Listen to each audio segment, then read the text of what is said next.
takisto aj dostáva do vedenia týmto košom.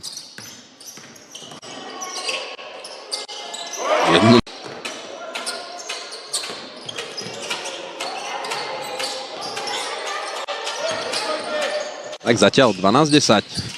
O 2 body v prospech hostí.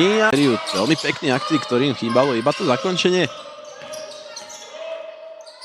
Ešte snaha 3 minúty pred koncom prvej 10 minútovky o trojbodové zakončenie.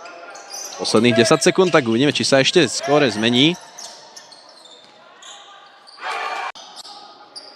Som videl inú signalizáciu od rozhodcu. Pokračujeme ďalej a pri lopte.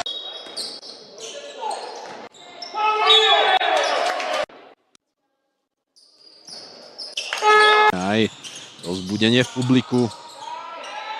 A za...